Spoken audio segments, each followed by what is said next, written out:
ሰላም ለእናንተ ይሁን የተወደዳችሁ የአባቴ ብሩካን የዘላለም ወገኖቼ በብዙ ምሕረትና ቸርነት ደግፎ በሕይወት ያኖረን ልዑል እግዚአብሔር የተባረከ ይሁን። እግዚአብሔር እጅግ አድርገን እናመሰግናለን። እግዚአብሔር እየረዳን ከሁለተኛ ጴጥሮስ መጽሐፍ እየተከታተልናለን።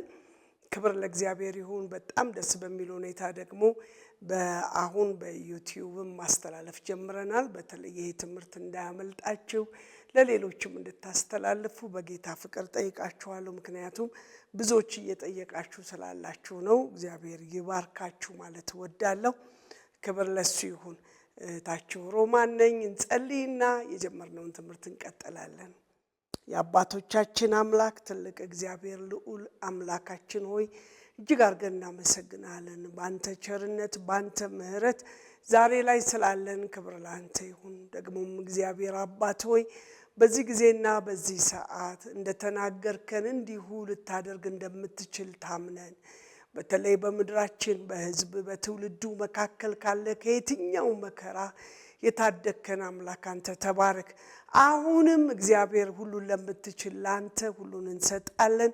ለልብ የምትናገር ደግ ጌታ ለልባችን እንድትናገረን እኔንም ባሪያዎችህንም ሁሉንም ላንተ ሰጠው በኢየሱስ ስም አሜን። ክብር ለእግዚአብሔር ይሁን። እግዚአብሔርን እናመሰግናለን። በሁለተኛ ጴጥሮስ መጽሐፍ ምዕራፍ 1 ላይ ያለውን ሐሳብ ነው እያየን ያለነው። በጣም ተያያዥ ስለሆነና በተከታታይ እስከ ዛሬ ያየነው በጣም በሚገርም ሁኔታ እስከ ከምዕራፍ 1 እስከ 6ኛ ቁጥር ላይ ነው ያለነው። ክፍሉን ተያይዞ እንዲሆን ከቁጥር 2 ጀምሮ ያለውን አነባለሁ። የመለኮቱ ኃይል በገዛ ክብሩና በጎነቱ የጠራንን በማወቅ ለሕይወትና እግዚአብሔርን ለመምሰል የሚሆነውን ነገር ሁሉ ስለሰጠን በእግዚአብሔርና በጌታችን በኢየሱስ እውቀት ጸጋና ሰላም ይብዛላችሁ። ስለ ክፉ ምኞቱ በዓለም ካለው ጥፋት አምልጣችሁ ከመለኮቱ ባህሪ ተካፋዮች በተስፋ ቃል እንድትሆኑ በእነዚያ ክብርና በበጎነቱ የተከበረና እጅግ ታላቅ የሆነ ተስፋ ሰጠን። ስለዚህ ምክንያት ትጋትን ሁሉ እያሳያችሁ በእምነታችሁ በጎነትን ጨምሩ፣ በበጎነት እውቀትን፣ በእውቀትም ራስን መግዛት፣ ራስን በመግዛት መጽናት፣ በመጽናት እግዚአብሔርን መምሰል፣ እግዚአብሔርን በመምሰል የወንድማማች መዋደድ፣ በወንድማማች መዋደድ ፍቅርን ጨምሩ። እነዚህ ነገሮች ለእናንተ ሆነው ቢበዙ በጌታችን በኢየሱስ ለእናንተ ሆነው ቢበዙ በጌታችን በኢየሱስ ክርስቶስ እውቀት ስራ ፈቶችና ፍሬ ቢሶች እንዳትሆኑ ያደርጓቸዋልና።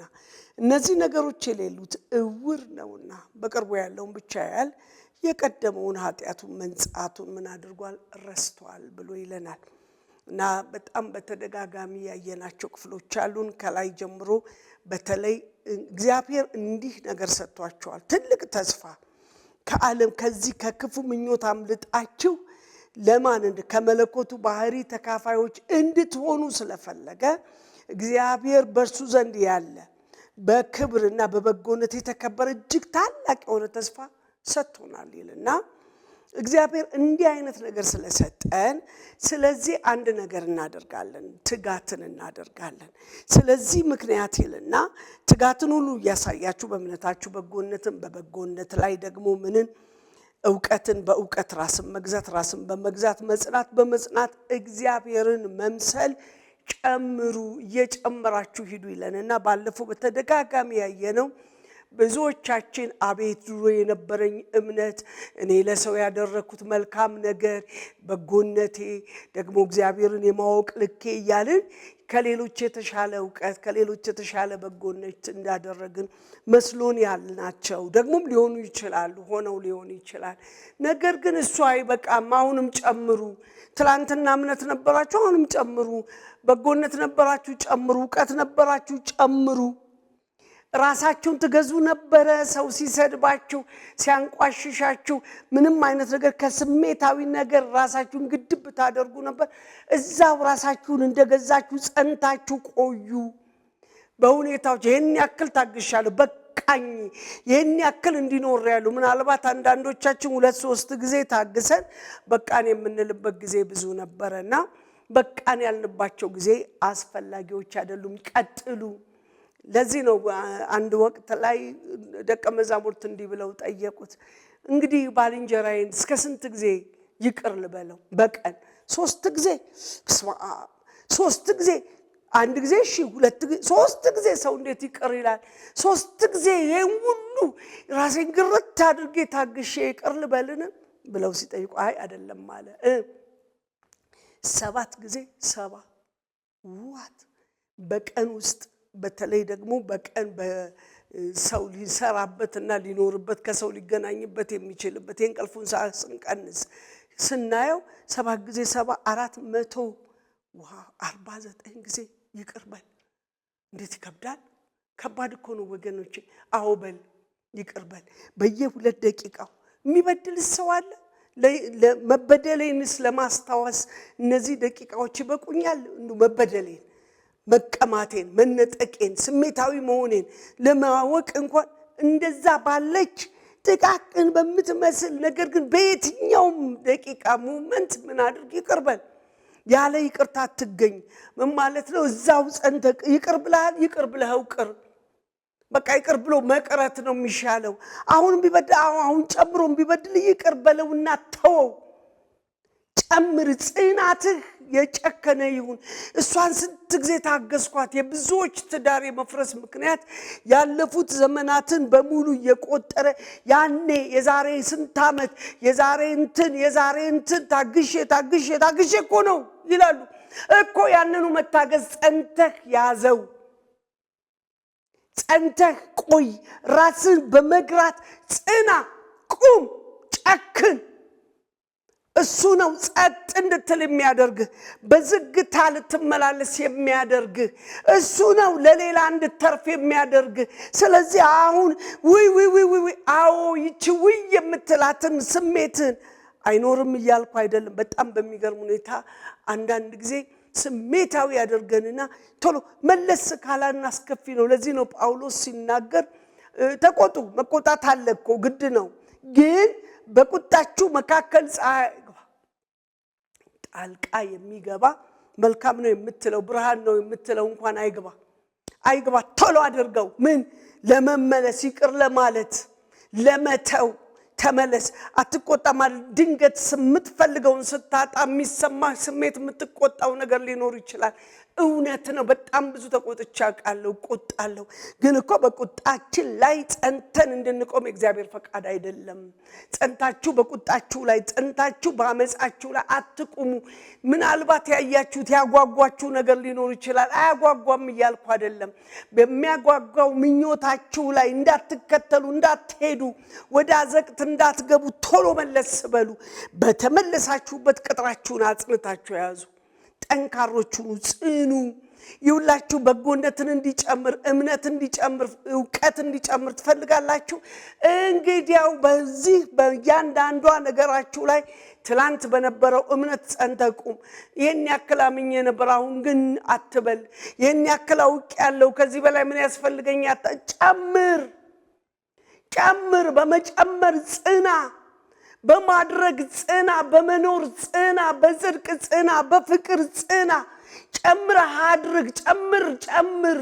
መጽናትህ የማያቋርጥ ይሁን። መታወቂያ ይሁን። በጽናት ያወዳል፣ በጽናት ይሰጣል፣ ቸርነት ያደርጋል፣ በጎነት ያደርጋል መባልህ በጽናት ይሁንልህ።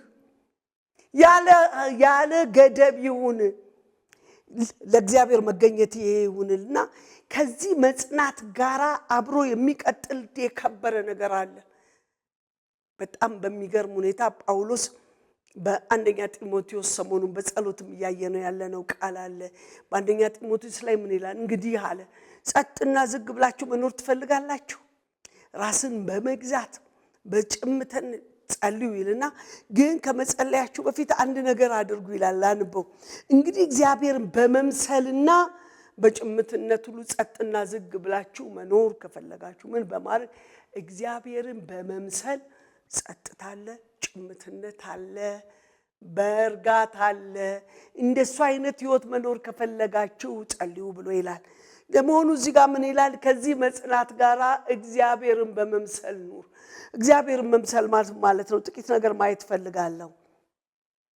እንግዲህ እግዚአብሔርን እንድንመስል እኛ አይደለንም ያልነው። የሚገርመው ኑ ሰውን እንደ መልካችን እንደ ምሳሌያችን እንፍጠር ብሎ በዘፍጥረት መጽሐፍ መጀመሪያ ላይ ሰውን ለማበጀት ሲሄድ እግዚአብሔር ምስያው እንድንሆን መስለነው እንድንኖር እሱ የላይ የሰማይ ፈቃድ ነው።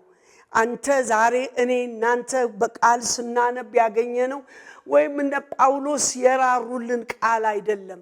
ያ የእግዚአብሔር ፈቃድ ነው። ምን እንድትሆኑ ኑ ይልና ሰውን እንደምናችን እንደ ምሳሌያችን እንፍጠር ብሎ በዘፍጥረት መጽሐፍ ላይ ሄደን ስንመለከት ምዕራፍ 2 ቁጥር 26 ላይ የምናገኘው ሐሳብ ነው። ኑ እንፍጠር አለ። ምን አድርገን እንፍጠር? ኑ ሰውን እንደ ምሳሌያችን አድርገን እንፍጠረው። ሃሌሉያ። ዘፍጥረት 1:26 ላይ እግዚአብሔርም አለ ሰውን በመልካችን እንደ ምሳሌያችን እንፍጠር። ከዛ በኋላ የሚሰራውን ስራ ያስታውቀዋል። ይሄ የእግዚአብሔር ሰማይ የመከረው የአርያ ምክር ነው። እግዚአብሔርን መምሰል እግዚአብሔርን መሆን ግን አይደለም። እግዚአብሔርን የመሆን ማንነት የለንም። ምክንያቱም እግዚአብሔር ምንም ሳይኖር የነበረ ነው። እግዚአብሔርን የመሆን ማንነት የለንም እና አንዳንድ ጊዜ እንደ እግዚአብሔር መሆን እንደ እግዚአብሔር ማለት አይደለም። እግዚአብሔርን ግን መምሰል በምን እንመስለዋለን? እግዚአብሔር ምንድነው? እግዚአብሔር ማን ነው ብለን ስንል ክርስቶስ ኢየሱስ በደንብ እንደተረከው እናውቃለን። አንድ ልጁ ተረከው ስለሚለን በደንብ እሱን ምን እንደሚመስል በደንብ የመሰለበት መንገድ አለው። ለዚህ ነው ጳውሎስም ሲናገር እኔ እሱን መስለዋለሁ ይላል። እሱ ደግሞ እግዚአብሔርን ይመስላል። እናንተ ደግሞ እኔን ምሰሉኝ ይላል። ይሄ ማለት ክርስቶስን ሆኛለሁ አይደለም። ምንም እንኳን ሶስተኛው ሰማይ ድረስ ብንነጠቅ፣ ምንም እንኳን ታምራት ቃሉን በታምራት ቢያጸና፣ ምንም እንኳን ክብርም አልወድ ቢሆን፣ ምንም እንኳን የተናኩ ብሆን፣ ምንም እንኳን ለወንጌሉ ቃል ይህን ያክል ዋጋ የከፈልኩ ብሆንም በኑሮና በህይወቴ ግን እሱን ለመምሰል ራሴን ሳዘጋጅ ኖሬ መስያለሁ ብሎ ደፍሮ ይናገራል። ለካ ይቻላል። ግን በማን? በእግዚአብሔር ጸጋና ኃይል። ራሱ እግዚአብሔር ማን ነው? እግዚአብሔር ማምሰል ማለት ምን ማለት ነው? የእግዚአብሔር ባህሪ ምንድነው?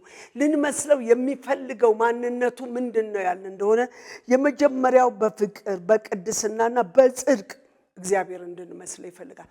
በእነዚህ ሐሳቦች ሁሉ ይጠቀለላሉ። በተለይ ስለ ፍቅር ስናስብ፣ ስለ ቅድስናው ስናስብ፣ ስለ ጽድቁ ስናስብ የምናያቸው ብዙ ነገሮች አሉ። አንደኛው በፍቅር በቅድስና በምህረትና በይቅርታ በእውነት በክርስቶስ አማካኝነት እግዚአብሔርን ለመምሰል ራሳችንን እግዚአብሔር እውነት ነው፣ እግዚአብሔር ፍቅር ነው፣ እግዚአብሔር ይቅር ባይ ነው። ለዚህ ነው እግዚአብሔር በተለያየ መንገድ እንሄድበታለን። ይሄን እግዚአብሔርን መምሰል የመጀመሪያውን ፍቅር እንድናይ ወዳለው። በተለይ እግዚአብሔር ፍቅር መሆኑና ቅዱስ መሆኑን ስንመለከት በሌዋውያን መጽሐፍም ላይ ሄደን ስናይ እኔ እኮ ምንድነኝ ይላል? ቅዱስ ነኝ። ስለዚህ እናንተም ቅዱሳን ሁኑ፣ ልትኖሩ የሚገባችሁ እውነት ይሄ ነው እያለ ያስቀምጣል። ዛሬ ግን እስቲ አንዱን ነገር ብቻ እንመለከተው። ስለ ፍቅር ብቻ እንኳን ብናስብ ይሄ እግዚአብሔርን ጴጥሮስ ስንጀምር እንዳልኳችሁ የጴጥሮስ መጽሐፍን ስንመለከት አደራውን እየተወጣ ያለበት ክፍል እንደሆነ እናያለን። አደራውም ጌታ ኢየሱስ በመጨረሻ የሰጠው ተልእኮ አሁን እንዲህ አድርግልኝ፣ በጎቼን ጠብቅ፣ ግልገሎቼን ጠብቅ፣ ጠቦቶቼን አሰማራ ብሎ እንዴት አድርጎ በጥበቃና በማሰማራት የኔ ያላቸውን የእግዚአብሔር የሆኑትን በክርስቶስ ኢየሱስ የእግዚአብሔር ልጆች የሆኑትን እንዴት አድርጎ በጽድቅ እውነት መምራት እንዳለበት ነግሮት እሱን ነው ያሳየን የመጣው። የመጀመሪያውን መልእክት አምስቱን ምዕራፍ ስንመለከት ያየናቸው ነገሮች እነዚህ ናቸው። በህይወት የመኖራችሁ አሁን የመኖራችሁ ምስጢር ለእግዚአብሔር ለመኖር ነው። እናንተ እኮ ከጨለማ ወደሚደነቅ የጠራችሁን ብርሃኑ የጠራችሁን የሱን በጎነት ለመንገር በፊት ወገን ያልነበራችሁ አሁን ወገን ሆናችኋል። የወገን አኗኗር ይሄ ነው ብሎ በህይወት ያለውን አኗኗር አሳይቶ ይመጣና ምዕራፍ ሁለተኛውን መጽሐፉን ሲጀምር እንዲህ ብሎ ይጀምራል። ይሄ ተሰጥቶናል፣ የመለኮቱ ኃይል በገዛ ክብሩ እና በበጎነቱ የጠራንን እንድናውቅ ተሰጥቶናል። ይህ ከተሰጠን እስከዛሬ አሁን ምዕራፍ 1 ላይ አንደኛው መልእክቱ ላይ ካሳየን አኗኗር ስልትና ሂደት ባሻገር በግል ደግሞ ልትኖሩት የሚገባ በማህበረሰብ አብሯችሁ ካለ ሰው ጋራ ልትገልጡት የሚገባ ክርስቶስ ነው። እዛ ጋር ልታደርጉት የሚገባ ከውጭ ላለ ለየትኛውም ሰልፍ ለየትኛውም ተግዳሮት ከውጭ ሰው ጋራ የምትኖሩት የህይወት ኑሮ ይህንን ሊመስል ይገባል ብሎ አስቀምጦ አሁን ወደ ራሳችሁ ተመለሱ። በዚህ በሁለተኛው መልእክቶቹ መጀመሪያ ስንናገር እንዳየነው በዚህ መልእክት ከውስጥ የሚወጣ የእግዚአብሔርን ፈቃድ እንዳናደርግ በጎነቱን እንዳንገልጥ ያለውን የእግዚአብሔርን እውነት እንዳናሳይ ያለውን ተግዳሮት በማሳየት እሱ ጌታ ሊመጣ ነው። በግል ህይወታችሁ ደግሞ በህብረታችሁ ውስጥ አብሯችሁ ካለ ሊወጣ ያለውን ክፉ ነገር መቃወምን ምንችልበትን ጠንቅቅ ያለ ትምህርት ያሳየናል። እንዳልኳችሁ መልእክቱ ዋነኛው ሐሳቡ የተላከበትን ተልእኮ እየፈጸመ እንደሆነ እናያለን። ስለዚህ ዛሬ እዚህ ላይ ይመጣና ዛሬ የምንመለከተው ከመጽናት ጋራ ጨክኖ ከመቆም ጋራ እግዚአብሔር መምሰል ይሁንላችሁ። እምነት ያለ ፍቅር ከንቱ ስለሆነ በጎነት ቸርነት ያለ ፍቅር ከንቱ ስለሆነ ጳውሎስ በተለይ ይህንን ሐሳብ በአንደኛ ቆሮንቶስ መጽሐፍ ወይም በመጽሐፍ ቅዱስ ሰዎች ውስጥ የፍቅር መጽሐፍ ተብሎ የሚነገርለት መጽሐፍ ምዕራፍ 13 ላይ እንደዚህ ብሎ ይናገራል። አንደኛ ቆሮንቶስ ምዕራፍ 13 ላይ ያለውን የፍቅር ልክ ያሳየናል። እግዚአብሔር ይሄ ነው፣ እግዚአብሔርን እናመልካለን እናውቃለን የሚል ሰው ይሄ ነው። እንደዚህ ብሎ ይናገራል። በሰዎች ልሳን በሰዎችና በመላእክት ልሳን ብናገር ፍቅር ግን ከሌለኝ እንደሚጮህ ናስ ወይም እንደሚንሿሿ ጽናጽል ሆኛለሁ። ትንቢት ቢሆን ኖረኝ ሚስጥርን ሁሉ ዕውቀትንም ሁሉ ባውቅ ተራሮችም እስኪፈልስ ድረስ እምነት ሁሉ ቢኖረኝ ፍቅር ግን ከሌለኝ ከንቱ ነኝ። ድሆችን ልመግብ ያለኝን ሁሉ ባካፍል ስጋዬን ለእሳት መቃጠል አሳልፌ ብሰጥ ፍቅር ከሌለኝ ግን ከንቱ ነኝ። አንዳንድ ጊዜ በጣም በሚገርም ሁኔታ ፍቅር የሌለበት ግን ደግሞ የሃይማኖት ወግና ስርዓት ልንፈጽም እንችላለን እና ግን ምን ዋጋ አለው? በመላእክት ልሳን ብናገር እንደገና ደግሞ በሰዎች ልሳን ብናገር አስደማሚ የሆኑ ሚስጥሮችን ብናገር አንዳንዶቻችን እጃችን ባፋችን ላይ ጭነን ያለንን ጥሪት ሁሉ ሻሽጠን ያለንን ሁሉ የምንሰጣቸው ሰዎች ሚስጥር ተገለጠልን ስላሉ የቤት ቁጥራችንን ስላወቁ ስልክ ቁጥራችንን አወቅን ስላሉ ሚስጥሩ በየትና እንዴት እንዳወቁ እግዚአብሔር ይወቀው። ግን ምን ዋጋ አለው? አንተን ያልወደደ ያለን ጥሪት ነጥቆ በቃ ነግሬሃለሁ ብሎ የሚሸኝ ምን ይጠቅምሃል? ከንቱነት ነው። አንተን ባዶ አድርጎ የሚበዘብዝ ቀማኛነት ነው። ፍቅር ከሌለ ከንቱ ነህ፣ እንዲያው የሚጮህ ጽናጽል ነህ ብሎ ነው የሚያስቀምጠው። አይገርማችሁ? ፍቅር ከሌለ ይሄ ነው። ፍቅር ያለው ሰው ሊኖረው የሚገባ ልክ አለው። በጎነት ቢኖረኝ እምነት ቢኖረኝ በጣም ይገርመኛል እና ተራራን ሚስጥርን ሁሉ ዕውቀት ባውቅ ተራሮች እስኪፈልሱ ድረስ እምነት ቢኖረኝ አንተ ተራራ ተነጠቅብል በእያንዳንዳችን ዘንድ በጣም ዘመናችንን ወደ ክርስቶስ ከመጠጋት ወደ ኋላ ያፈገፈገ ማንነት እንዲኖረን ምድራዊ እንድንሆን ያደረገን ትልቁ ነገር ጥቂት የተገለጡ ጥበቦችና እምነት ሚስጥር ስላለ በቃ አለቀ የእግዚአብሔር ሰው ብለን ማዕረግ የምንሰጠውን ግራ ገባት እስኪለን ድረስ የሆንባቸው ትልቁ ሚስጥርና ማንነት ያ ፍቅር የሌለው ግን ደግሞ የተገለጠ እግዚአብሔር ጸጋም ሊሆን ይችላል። ወይም አንዳንዱ በየት መንገድ እንደሆነ በማላቀው ይኑርህ ከእግዚአብሔር ዘንድ ጸጋ ይኑርህ፣ ሚስጥርን ወቅ ተራሮች ተነስተው ይሄዱ በል። ፍቅር ከሌለ ግን ሚንሿሿ ጽናጽል ነህ። ምን ማለት ነው? እግዚአብሔርን ካልመሰልክ ከንቱ ነህ። እግዚአብሔርን ለመምሰል እግዚአብሔር ፍቅር ስለሆነ የእግዚአብሔር ፍቅር በእኔና በእናንተ ህይወት ሊገለጥ ስለሚገባው ዮሐንስ በተለይ ስለ ፍቅር የሚናገር የፍቅር ሰው ተብሎ የተባለ ክርስቶስ የሚወደው እንደነበር የሚነገርለት ሰው ነው። ስለ ፍቅር ሲገልጥ ራሱ እግዚአብሔር ፍቅር ነው። እንዲያውም እግዚአብሔርን ወንድሙን የማይወድ አምላኩን አያውቅም ብሎ ይዘጋዋል። ያለ ዕውቀት የሆነ ማንነት ኖሮን እንድናልፍ የእግዚአብሔር ፈቃድ አይደለም። ና ፍቅር ይሄ ነው ይላል። ቅድም ጨምሩ የሚለውን ትምህርት ጴጥሮስ የተናገረውን በእምነታችሁ ላይ በጎነትን ከበጎነት ዕውቀትን ከዕውቀት መጽናትን ራስን መግዛት ጨምሩ እያለን ይመጣና እነዚህ ሁሉ ቢጨመሩ ፍቅር ግን እግዚአብሔርን መምሰል ከሌለ ምን ዋጋ አለው? እግዚአብሔርን ግን በመምሰል ደግሞ ጨምሩ። እግዚአብሔርን መምሰል ስናስብ እግዚአብሔር ማን ነው ስንል ፍቅር ነው። በጣም ጥቂት ማንነቱን ስንመለከት እግዚአብሔር ፍቅር ነው። እግዚአብሔር ቅዱስ ነው። እግዚአብሔር ቅዱስ ነው። እግዚአብሔር ይቅር ባይ ነው። በተለይ ፍቅሩ ላይ ስንመለከት ብዙዎቻችን ዜሮ ሆነናል።